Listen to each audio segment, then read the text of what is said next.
بسم اللہ الرحمن الرحیم۔ السلام علیکم۔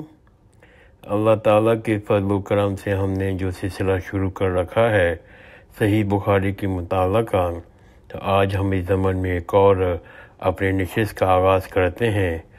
آج کے پروگرام میں ہم صحیح بخاری کی 1254 سے لے کے 1283 تک کی احادیث کا مطالعہ کرتے ہیں، اور آج کی جو احادیث ہیں وہ میت اور غسل کے متعلق ہیں۔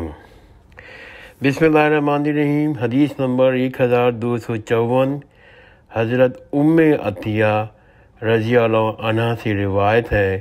انہوں نے فرمایا رسول اللہ صلی اللہ علیہ وآلہ وسلم ہمارے پاس تشریف لائے جبکہ ہم آپ کی صاحبزادی کو غسل دے رہے تھے۔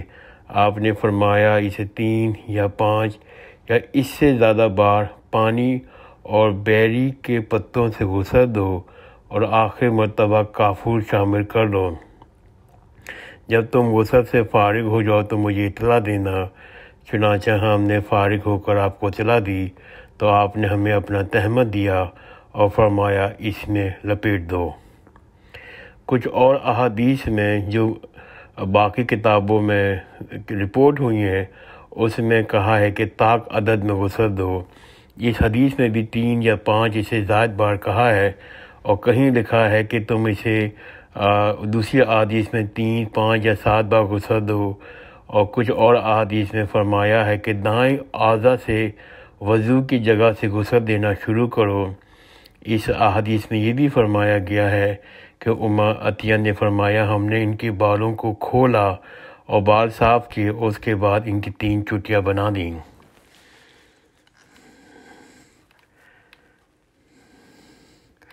اس حدیث سے معلوم ہوتا ہے غسل سے پہلے میت کو وضو کرانا چاہیے۔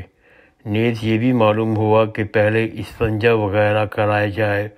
وضو میں کلی کرانا اور اس کے ناک میں پانی ڈالنا بھی مستحب ہے۔ یہ وضو غسل کا ایک حصہ ہے۔ وضو کراتے وقت اس کے منہ اور ناک میں پانی ڈالنا کیونکہ ممکن نہیں ہوتا، اس لیے ان کو روئی وغیرہ سے صاف کیا جائے۔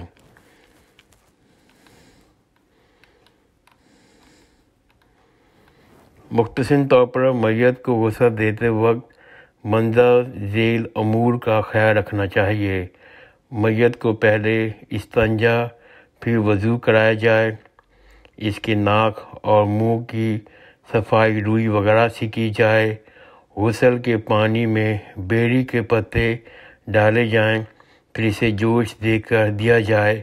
اگر جگہ کے اوپر اگر صابن موجود ہے تو اس سے بھی آپ صاف کر سکتے ہیں، اس لیے کہ پانی کے بیری کے پتوں سے نظافت کے لیے استعمال کیا جاتا ہے۔ میت اگر مرد ہے تو دیندار امانت دار مرد کا، اور اگر عورت ہے تو مذکورہ صفات کی کسی عورت کا غسل کے لیے بندوبست کرنا چاہیے۔ کم از کم 3 مرتبہ غسل دیا جائے، حسب ضرورت زیادہ مرتبہ بھی دیا جا سکتا ہے، لیکن طاق عدد کا خیال رکھا جائے۔ آخر مرتبہ پانی بہاتے وقت اس میں کافور یا اس میں کچھ خوشبو شامل کر لیا جائے۔ عورتوں کے بال کو کھول کر اچھی طرح دھویا جائے، پھر اس میں کنگھی کی جائے۔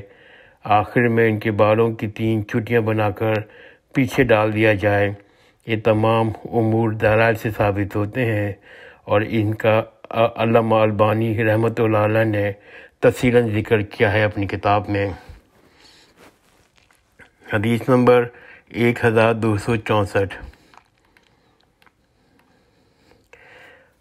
حضرت عائشہ رضی اللہ عنہ سے روایت ہے رسول کریم صلی اللہ علیہ وآلہ وسلم کو 3 سفید کپڑوں میں دفن کیا گیا۔ رسول کریم صلی اللہ علیہ وآلہ وسلم کو 3 سفید کپڑوں میں کفن دیا گیا جو یمنی سہولی روئی سے بنے ہوئے تھے۔ اس میں نہ قمیص تھی نہ امامہ۔ 1264 حضرت عائشہ رضی اللہ عنہ سے روایت ہے رسول کریم صلی اللہ علیہ وآلہ وسلم کو 3 سفید کپڑوں میں کفن دیا گیا جو یمنی سہولی روئی سے بنے ہوئے تھے۔ اس میں نہ کوئی قمیص تھی نہ امامہ۔ 1265 حضرت ابن عباس رضی اللہ عنہ سے روایت ہے، انہوں نے فرمایا ایک شخص مقام عرفہ میں ٹھہرا ہوا تھا کہ اچانک اپنی سواری سے گرا، جس سے اس کی گردن ٹوٹ گئی۔ نبی کریم صلی اللہ علیہ وسلم نے فرمایا اسے پانی اور بیری کے پتوں سے غسل دے کر دو کپڑوں میں کفن دو، مگر حنوط خوشبو نہ لگانا، نہ اس کا سر ڈھانپنا، کیونکہ یہ قیامت کے دن لبیک کہتا ہوا اٹھایا جائے گا۔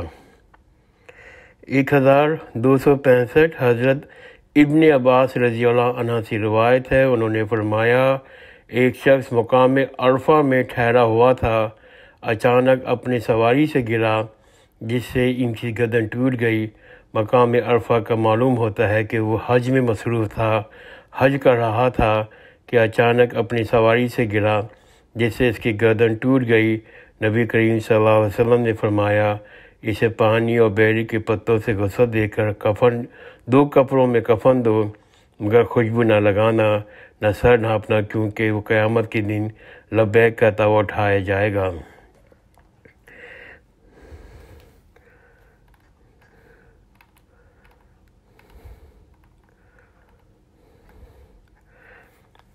کفن کے اخراجات میت کے تمام مال سے ہوں۔ یہ ایک باب باندھا ہے امام بخاری نے کہ کفن کے اخراجات میت کے تمام مال سے ہوں۔ اس ضمن میں کچھ ہمیں اشارے ملتے ہیں۔ حضرت ابراہیم نحوی رحمۃ اللہ نے کہا کہ میت کے مال سے پہلے کفن دفن کے اخراجات منہا کیے جائیں، پہلے اس میں سے اخراجات نکالے جائیں، پھر قرض اتارا جائے، وہ وصیت وغیرہ کو جاری کیا جائے۔ تو سب سے پہلے اس کے جس کا انتقال ہوا ہے اس کے مال سے پہلے کفن دفن کے اخراجات نکالے جائیں، پھر اس کے بعد قرض اتارا جائے، پھر اس کی وصیت کی جائے۔ سفیان ثوری کا کہا ہے کہ قبر اور غسل وغیرہ کی اجرت بھی کفن میں شامل ہے۔ 1275 حضرت ابراہیم رحمۃ اللہ علیہ سے مروی ہے، عبد الرحمن بن عوف رضی اللہ عنہ کے پاس کھانا لایا گیا جبکہ وہ روزے کی حالت میں تھے۔ انہوں نے فرمایا حضرت مصعب بن عمیر رضی اللہ عنہ شہید کیے گئے، حالانکہ وہ مجھ سے بہتر تھے۔ انہیں صرف ایک ہی چادر میں کفن دیا گیا، اگر ان کا سر ڈھانپا جاتا تھا تو پاؤں کھل جاتا، اگر اس کے پاؤں چھپائے جاتے تو سر کھل جاتا۔ راوی کہتے ہیں میرے خیال کے مطابق انہوں نے یہ بھی کہا حضرت حمزہ رضی اللہ عنہ شہید کیے گئے، حالانکہ وہ بھی مجھ سے بہتر تھے۔ پھر ہم پر دنیا کے دروازے کھول دیے، ہمیں خطرہ ہے کہیں ہماری نیکیوں کا بدلہ ہمیں دنیا ہی میں نہ دے دیا گیا ہو۔ پھر انہوں نے رونا شروع کر دیا، حتیٰ کہ کھانا چھوڑ دیا۔ حضرت ابراہیم رضی اللہ عنہ سے مروی ہے، حدیث نمبر 1275 کہ عبد الرحمن بن عوف کے پاس کھانا لایا گیا، عبد الرحمن بن عوف رضی اللہ عنہ کے پاس کھانا لایا گیا جبکہ وہ روزے کی حالت میں تھے۔ انہوں نے فرمایا حضرت مصعب بن عمیر رضی اللہ عنہ شہید کیے گئے، حالانکہ وہ مجھ سے بہتر تھے۔ انہیں صرف ایک ہی چادر میں کفن دیا گیا، مگر ان کا سر ڈھانپا جاتا تھا تو پاؤں کھل جاتے تھے، اگر ان کے پاؤں چھپائے جاتے تو سر کھل جاتا تھا۔ راوی کہتے ہیں میرے خیال کے مطابق انہوں نے یہ بھی کہا حضرت حمزہ رضی اللہ عنہ شہید کیے گئے، حالانکہ وہ بھی مجھ سے بہتر تھے۔ پھر ہم پر دنیا کے دروازے کھول دیے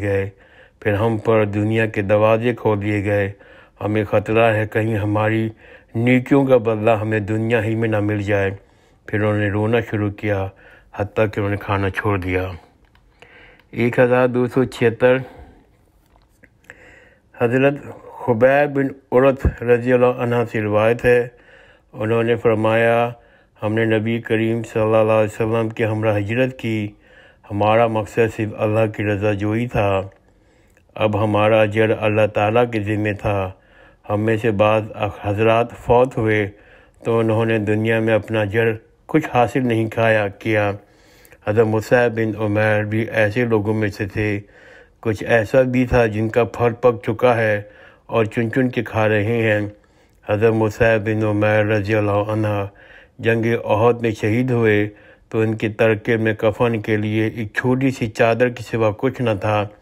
جب ہم ان کا سر چھپاتے تو پاؤں کھل جاتا، جب پاؤں چھپاتے تو سر ظاہر ہو جاتا۔ چنانچہ رسول کریم صلی اللہ علیہ وسلم نے ہمیں حکم دیا، ان کا سر ڈھانپ دو، ان کے قدموں پر اخضر نامی گھاس ڈال دو۔